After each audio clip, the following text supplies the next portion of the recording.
కొంచెం ఎండలో ఆరబెట్టిన కల్లుప్పు ఉంటుంది, కొంచెం వేసుకోవాలి. మళ్ళీ కొంచెం వేసుకోవాలండి కల్లుప్పు. వేస్తాం కదా, ఇప్పుడు బిర్యానీ ఆకులు అక్కడక్కడ వేసుకొని చూడండి, 2-3 లవంగాలు కూడా ఇట్లా వేసుకోవాలి.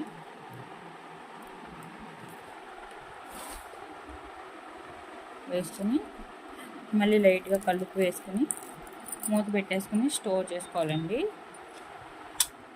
మనకి ఇప్పుడు కావాలంటే అప్పుడు ఇడ్లీ వేసుకోవడానికి ఈజీగా ఉంటుంది. ఇట్లా చేసుకోండి, పురుగు కూడా రాకుండా ఉంటుంది. మినపప్పు ఎక్కువ తెచ్చుకున్నప్పుడు ఈ విధంగా చేసుకోండి. ఇట్లా లోపల పెట్టేస్తే మనకు పురుగు అనేది పట్టకుండా ఉంటుందండి. అసలు ఇది ఇప్పుడు ఇట్లా చేసాం కదండి, దీన్ని ఒక రోజంతా ఎండలో పెట్టేసామంటే మొత్తం ఈ మినపప్పులు ఏమన్నా చెమ్మున్నా ఆరిపోద్దండి. ప్యాకింగ్లో వచ్చింది కదా, ఒక రోజంతా ఎండలో ఉంచేసుకుని మనం స్టోర్ చేసుకున్నామంటే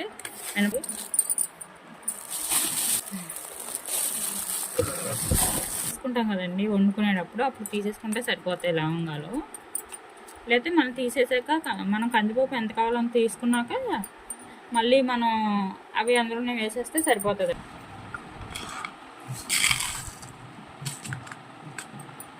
అండి ఇప్పుడు మూత పెట్టేసుకోవాలండి పచ్చిశనగపప్పుకి.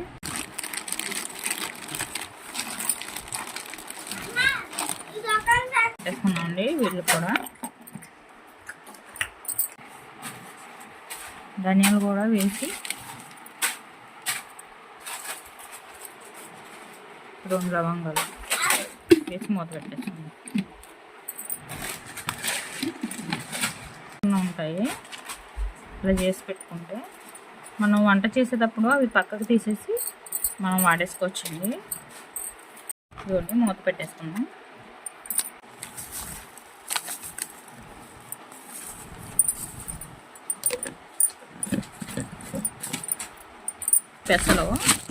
ఈ పెసలు నేను ఓపెన్ చేయట్లేదండి, ఇట్లా కవర్తోనే పెట్టేస్తున్నాను. మనకు కావాల్సినప్పుడు ప్యాకెట్ ఓపెన్ చేసి వాడుకోవచ్చు, పురుగు రాకుండా ఉంటుందని నేను ఇలా చేస్తానండి.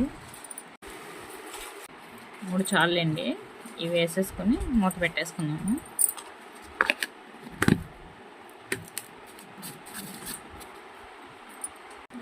మనం గాలికి పెట్టేసుకుంటే వెల్లుల్లిపాయలు అలాగే ఉంటాయి.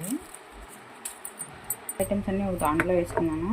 ఇది ఇక్కడ పెట్టుకుంటా అండి, నేను ఒక చోట పెట్టుకుంటాను. నేను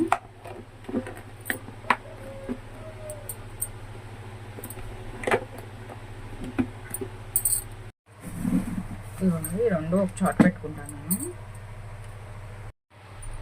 ఇదిగోండి ఇప్పుడు సాల్ట్ ఇక్కడ పెట్టుకుంటాను నేను. తర్వాత చక్కెర అండి, చక్కెర డబ్బా పెట్టుకుంటా. పచ్చిశనగపప్పు ఇది నేను అక్కడి నుంచే తెచ్చుకుంటాను, మా ఊరి దగ్గర నుంచి. ఈ కారం ఇక్కడ పెట్టుకుంటాను. కారం ఎప్పుడైనా సరే మనం ఇట్లా నొక్కి పెట్టి ఉంచుకోండి, గాలి వెళ్ళకుండా ఘాటు కూడా తగ్గకుండా ఉంటుందండి. కారం ఇట్లా నొక్కేసుకుని పెట్టుకోవాలి.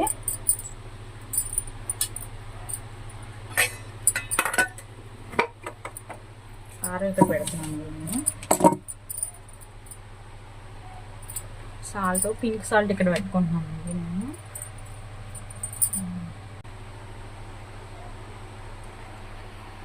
చింతపండు ఏమో ఇక్కడ పెట్టానండి, కందిపప్పు దగ్గరే చింతపండు పెట్టాను. ఇంక ఇక్కడ ప్లేస్ సరిపోలేదు, మా ఇల్లు కొంచెం చిన్న ఇల్లు అండి, అందుకే నేను ఇట్లా సర్దుకున్నాను. ఇదిగోండి ఇది పెసరపప్పు, పెసరపప్పు కూడా ఇక్కడ పెట్టేసుకున్నాను. పెసరపప్పు కూడా ఇక్కడ పెట్టేసుకున్నాను నేను.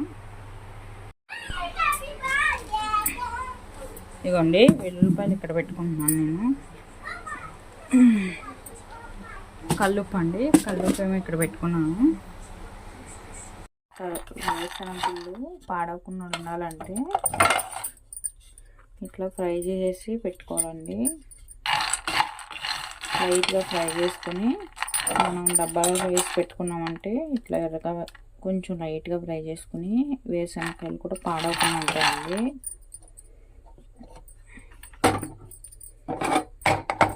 ఇప్పుడు ఓట్స్ని కూడా లైట్గా రోస్ట్ చేసుకొని పెట్టుకోవాలండి, ఓట్స్ కూడా పాడైపోతున్నాయి. లైట్గా ఒక పావు గంట అట్లా